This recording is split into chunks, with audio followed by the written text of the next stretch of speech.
go.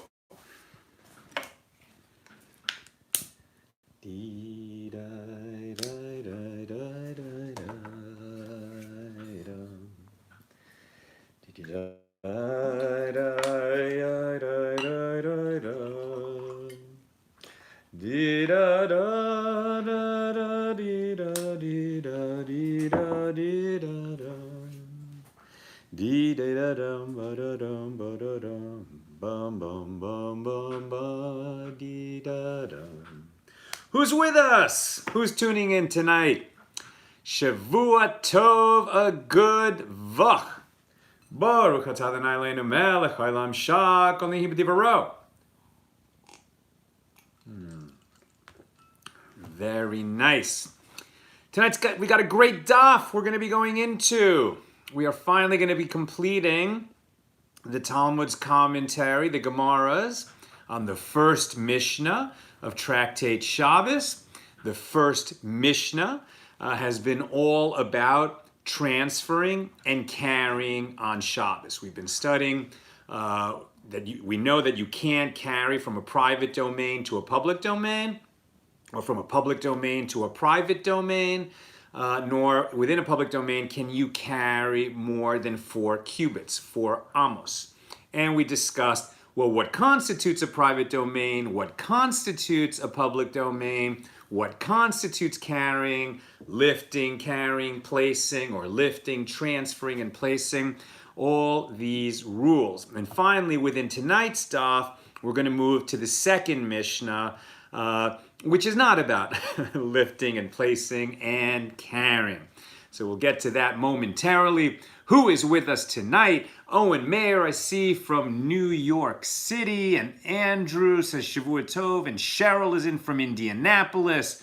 Wonderful. Who else is with us? Remember, when you comment, when you tell me where you're tuning in from, anything you say in the comments signals to Facebook we're doing something of value, and therefore more people will have an opportunity to see it because it will appear in their news feeds. So let us know who is with us. All right. This is great stuff. Okay.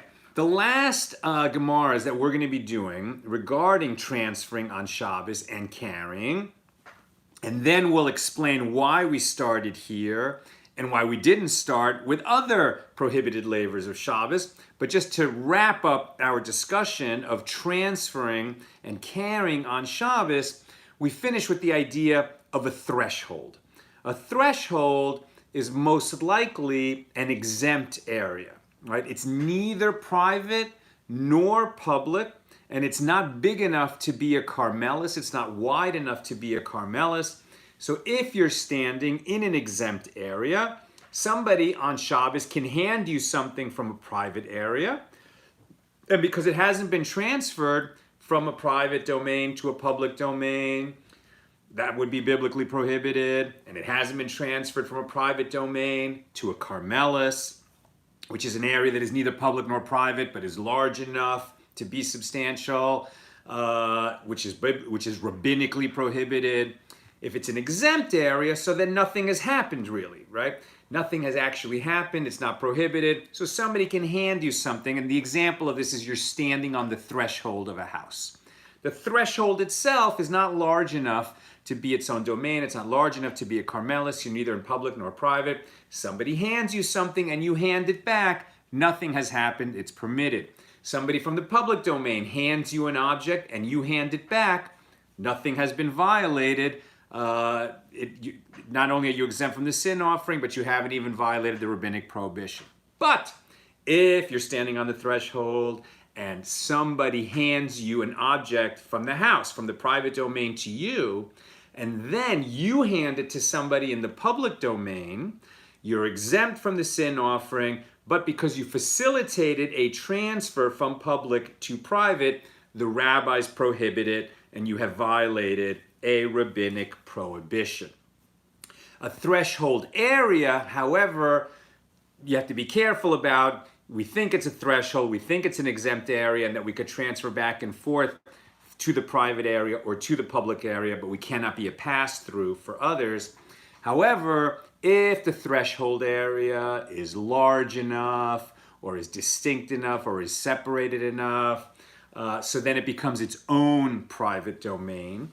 And while you can shift an object from a private domain to a private domain, in some cases you cannot do that lest you become accustomed to making such a transfer, and then you make the forbidden transfer by mistake. So the example of this would be a pillar that its top is more than 10 handbreadths off the ground and is wider than 4 handbreadths by 4 handbreadths. So that means it's its own private domain. It is a distinct private domain. And the rabbis prohibit people who are in a private domain to walk up to this pillar and sort of stop and adjust their burden on it by, they're carrying something, they're going to put it on the pillar in order to adjust the straps or the bag, as it were, then put it back on their back and keep walking. So that's just, since it's its own private domain, so you would be transferring from the private domain that you're standing in to the private domain which is on top of this pillar.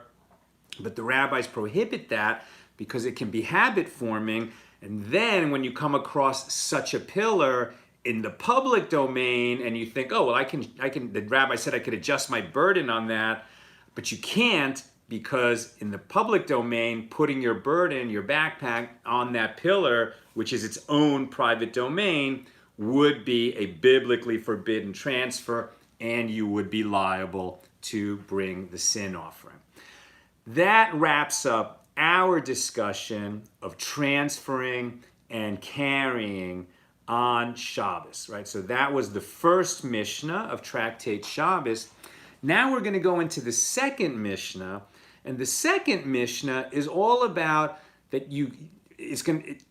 the second Mishnah is about the idea that you should not start an activity close to the time of Mincha, the afternoon prayer, because such an activity, there's certain activities that you shouldn't start, because if you do start such an activity, the activity might go longer than you expected, and you might come to skip the afternoon prayer by mistake.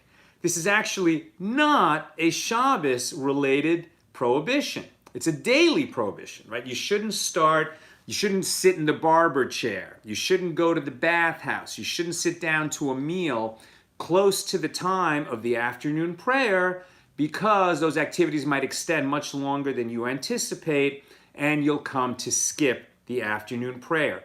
Why is that the second Mishnah that we're going to discuss in Tractate Shabbos?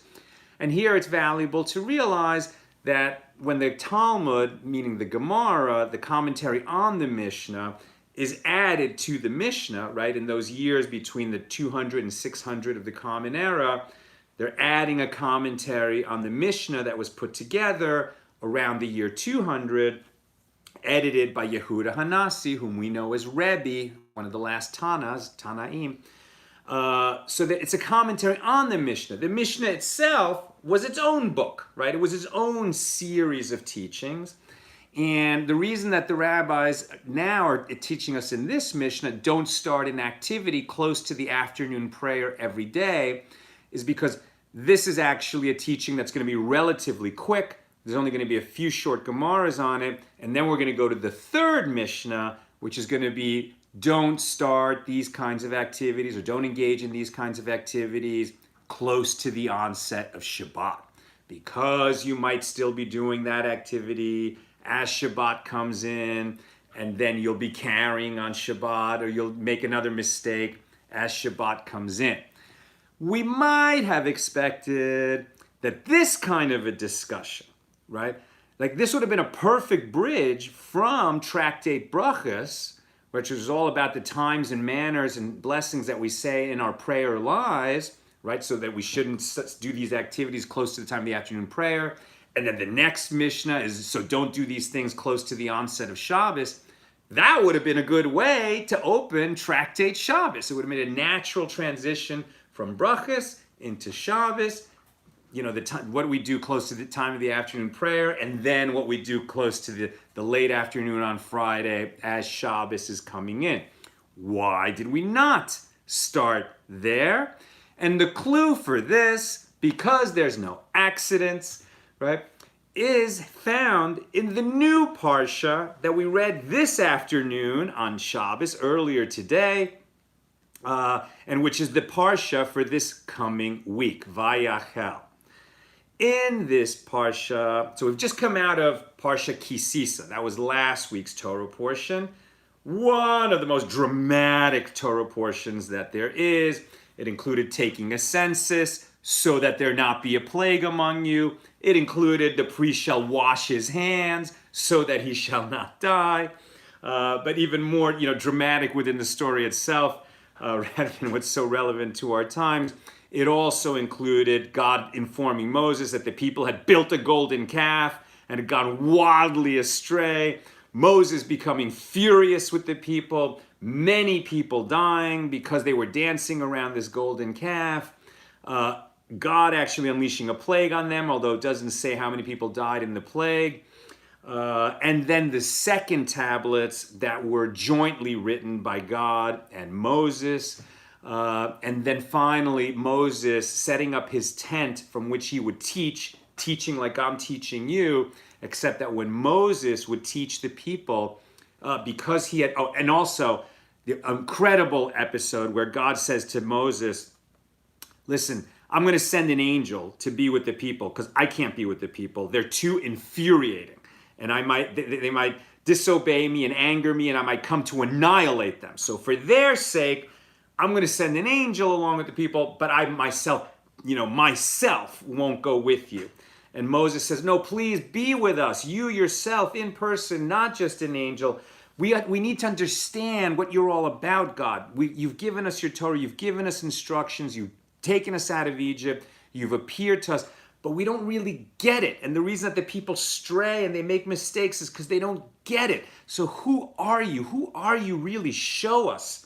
Right? Moses is begging God to understand God's ways. And if he could understand God better and transmit that to the people, so then maybe the people would be more likely to follow the law and not mess up. God says, look, I can't show you what I'm really all about because it would overwhelm you. A man cannot see my face and live. But because I love you, Moses, and through you, the people that you represent, I'll show you as much as can be shown to a mortal human. And so then God puts Moses in a cleft in the rock and passes before Moses, protecting him sort of with the palm of his hand so that he wouldn't be overwhelmed by the divine presence.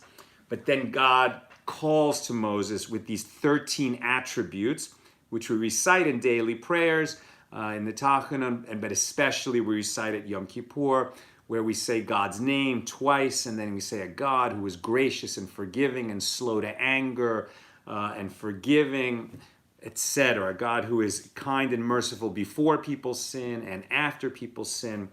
This beautiful, beautiful moment in time when God showed God's self as much as can be shown to a human, to Moses on our behalf. Moses saw that, returns to the people, and his face is radiant. Moses' face is glowing, literally radiant, right? And the old idea, this terrible anti-Semitic Jew-hating idea that Jews had horns, it actually comes from this parsha that we just finished, because Moses' face was radiating, was like rays of light, right? And that was mistranslated as horns, right? But it's actually rays of light coming from Moses' face. That finishes up Parsha Kisisa, and now we move into this week's Parsha, Vayakhel, and here God says to Moses, okay, I've given you the instructions of what it is that you need to build, the Mishkan. I've appointed for you Bezalel, that he's the artist. He's only 13 years old, our sages teach, but he's going to put it all together. And now it's time to do it. But note, right? Note that 6 days you shall work, and on the seventh shall be rest. It's repeated. This is the instructions for the Mishkan. This is the instructions for building the tabernacle. But you interrupt that work for Shabbat. And it's from here that the sages learn out the 39 categories of work. All the types of work that are necessary to build the tabernacle in the desert are precisely those categories of work which are forbidden to us on Shabbat. And the 39th of those categories is transferring and carrying. Why did the Talmud in Tractate Shabbos begin its discussion of Shabbat with carrying and transferring? Because here in this Parsha Vayakhel, when it's time to start the building, God reminds us that on Shabbos, you don't do it. And then, having given us the instruction, reminded us not to do it on Shabbat, the first thing that happens toward building the Mishkan is that the people, every generous-hearted person among them, brings the materials that they need to build the tabernacle. They bring the silver, they bring the gold, they bring the scarlet and wool thread and the goat skins and the tachash skins and that whole shopping list that God gave Moses and Moses gave the people of the materials necessary to bring the Mishkan. They start bringing it. And presumably that is why the rabbis begin their discussion of Shabbos with what should have been the 39th labor, maybe the last of that, much later in our tractate, when we discuss all the labors. Why do we begin with carrying and transferring? Because that's the first thing that people did after the instruction of Shabbat, when Shabbat was defined, and then they start building the tabernacle. Okay, so now we open this second Mishnah in Tractate Shabbos. Like I said, it is not related to Shabbos directly. It's just going to be the first of several Mishnahs on this topic, that we don't engage in these activities close to the onset of Shabbat. And we begin that discussion by saying we don't engage in these activities close to the time of the afternoon prayer, mincha. Note that there's a difference between we don't begin these activities close to the time of mincha, of the Amidah, right, the Shmona Esrei, the standing prayer, the 18 blessings, which we say every afternoon, which is a prayer that replaced the bringing of the afternoon sacrificial offering in the Mishkan, in the desert, and for the next 400 years, and then in the temple, once the temple was built and stood between the first temple and the second temple for 800 years. So for about 1,200 years, think about that. America, it's 200 plus years old. Europeans living in America only since the 1600s, right? So about 400 years.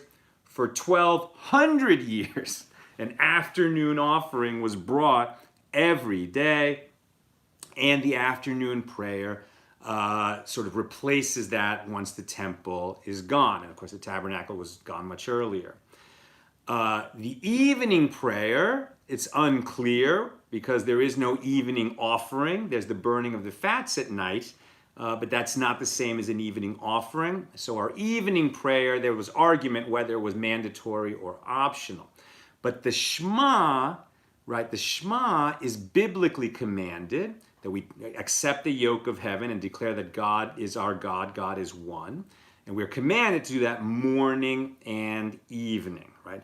So in terms of beginning an activity or interrupting an activity, if it's the time to say the Shema, you don't begin and you do interrupt. You interrupt an activity like eating a dinner or sitting in a barber chair or anything else to do the Shema, especially if you're going to run out of time. But for the prayer, which is a rabbinically commanded thing, right? It doesn't say in the Torah you shall pray 3 times a day. The rabbis instituted the prayer to replace the biblically commanded offerings that were brought morning and afternoon. So in this Mishnah, it says that we don't begin these activities with respect to the mincha prayer, to the Amidah. And that's why they're discussing mincha as opposed to shachrit, the morning prayer, or mariv, the evening prayer. It's the afternoon prayer, which does not include a Shema. And what are the activities that we do not begin? We don't start a haircut, right? And the rabbis will then ask in the Gemara that follows, a haircut? How long does it take to have a haircut? It seems like it doesn't take that long. They say, but some haircuts take a very long time.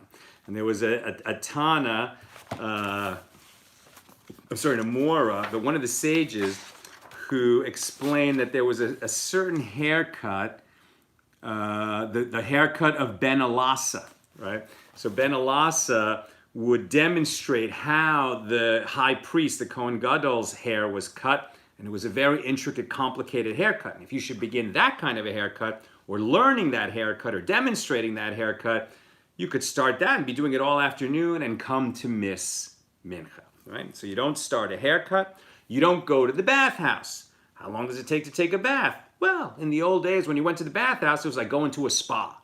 And it could include getting ready for the bath, taking a hot bath, a cold bath, and then sitting in the schwitzing room, right, where you get a nice sweat, etc. You don't go to work in a tannery, because work in a tannery, difficult and somewhat repellent work, right? When you were tanning hides and they were using, mixtures that included feces and urine of various animals and very strong, harsh chemicals. And like you wouldn't interrupt that work once you'd started it, and then once you were finished, you had to clean up. It takes a long time. And again, it's a sort of long activity. What the rabbis are really teaching you is you have to plan out your day in a way that you're not taken by surprise when the time to pray comes, right? That's what this is really all about. You've got to organize your day. Of course, stuff happens, things change, you have to be prepared for eventualities, and then you adjust. But if you don't make a priority in your plans that you will pray 3 times a day, human nature is you'll come to miss it.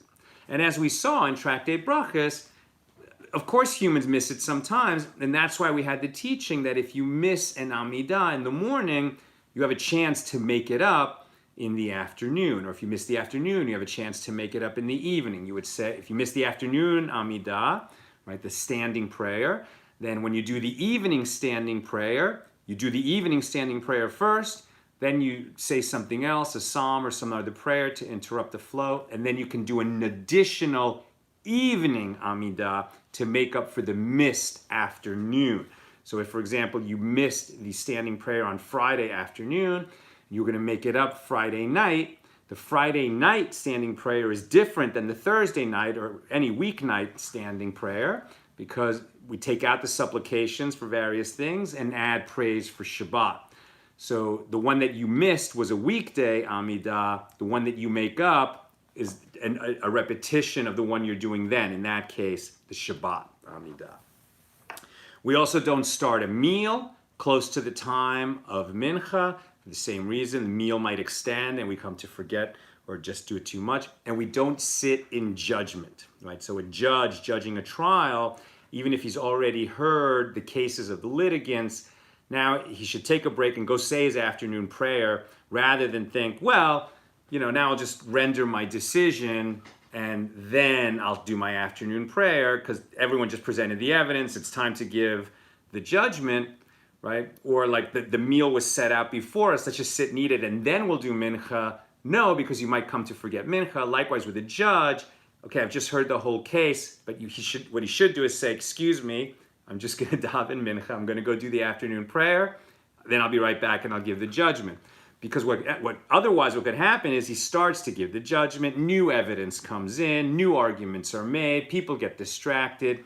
The rabbis are being it's funny because we just spent all these pages from page 2 to page 8, right, on the commentary on carrying and transferring on Shabbat, and we had a bunch of cases that were so hypothetical, right?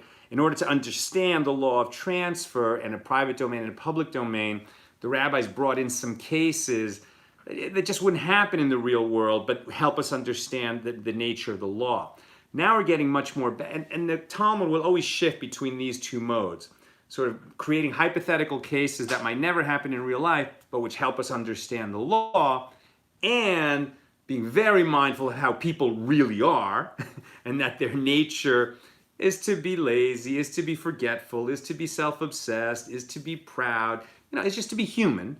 And how do we account for humanness in designing laws that will put a fence around the Torah and help people fulfill their obligations without error? And that's the nature of this kind of Mishnah here on page 9, that opens our discussion. Now we're just talking about activities close to the afternoon prayer, but eventually this will lead to the discussion of what are the activities that we should be doing Friday afternoon or refraining from doing Friday afternoon so we don't slip into Shabbat mistakenly and unawares and carrying something, etc.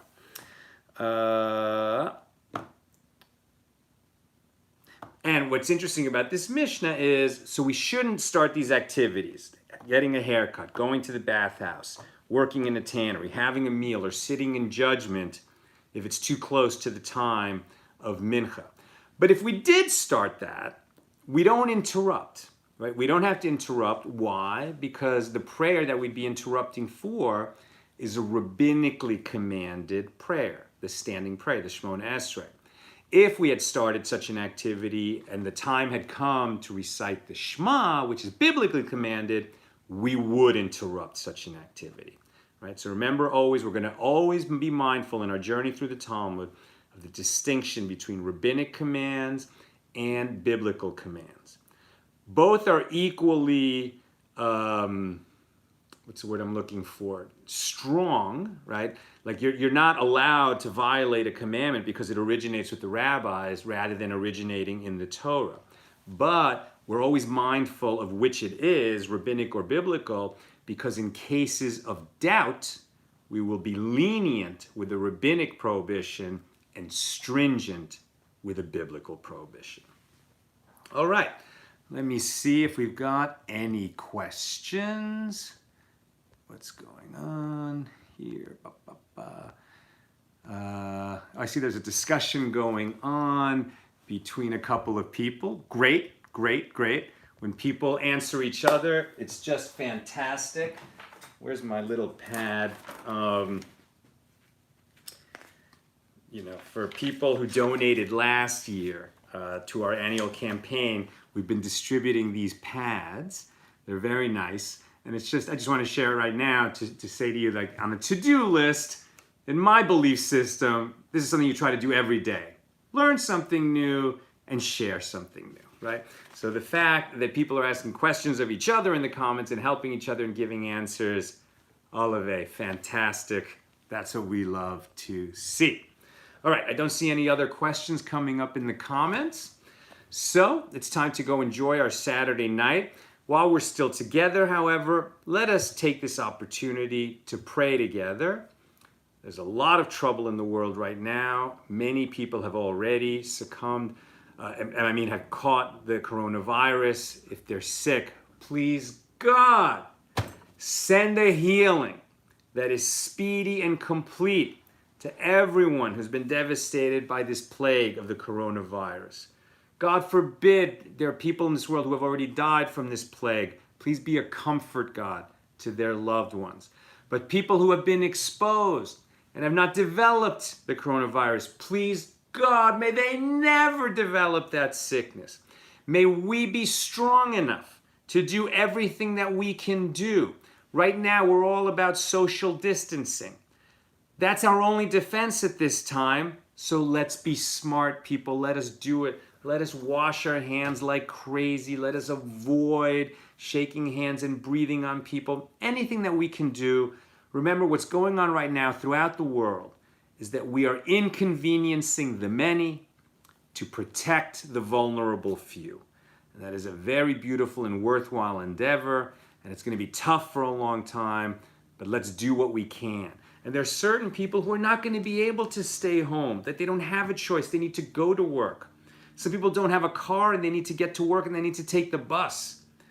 Let us, who have a choice, stay home, make those places as safe as they can be. We don't want the bus systems shut down so then people can't get to work. If it comes to that, then we'll deal as a society. I read today that one of the basketball players had pledged $100,000 of his own money to be given to a fund for the stadium workers, right? With all the NBA games canceled, the people who make a living selling refreshments at games, they're really suffering. So if we're getting through this time relatively unscathed, let's look for ways to help people who are being harshly impacted by this worldwide phenomena. And let us say Amen. Was that a question about Kaddish? What can we do about a minyan for Kaddish?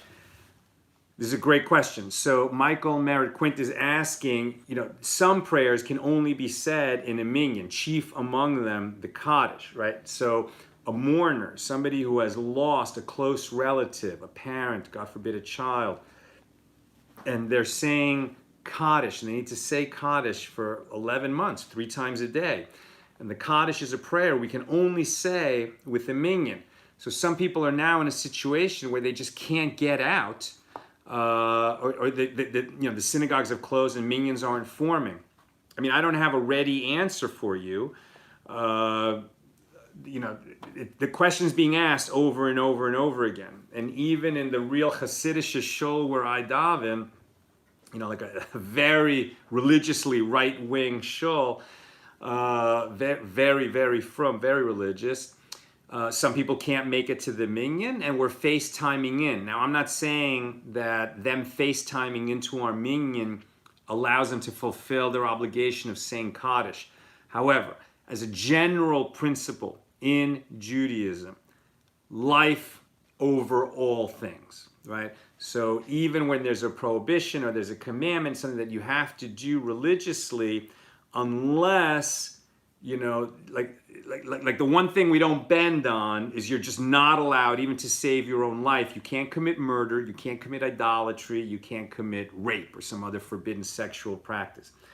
Other than those 3 things, to save a life, you do it. You violate Shabbos to save a life. That's actually codified among our sages very strongly. And there's other things that you do. So the answer, of course, is in your particular situation to say Kaddish, ask a rabbi, right? What is your particular situation? Check with the rabbi, see what can be done.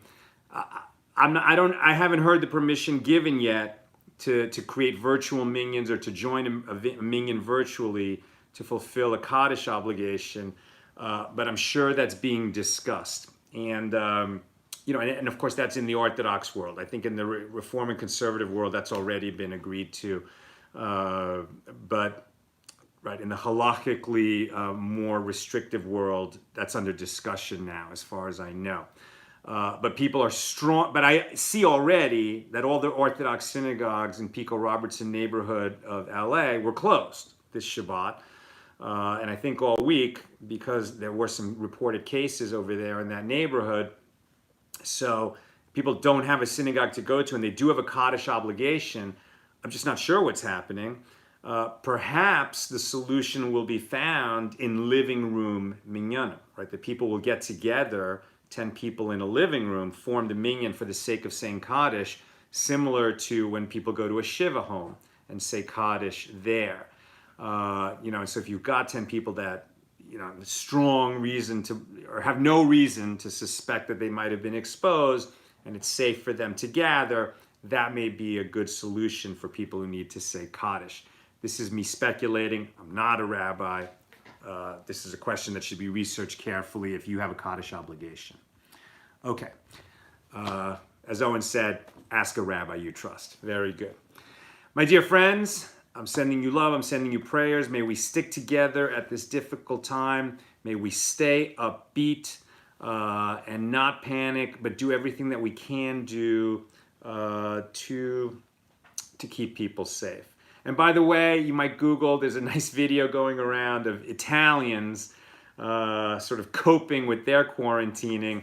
And it seemed like several apartment buildings around a courtyard. And it seemed like spontaneously, 20 people went out on their balconies and started singing together and playing tambourines and accordions. And you can sing with your neighbors as long as you're not, in touching or breathing on distance. And it's a nice little video that's going around. Google, Italian singing quarantine, and you'll see a cute video. My friends, sending you big love. Let us pray for the best. Let us learn as much as we can, and let us share what we learn.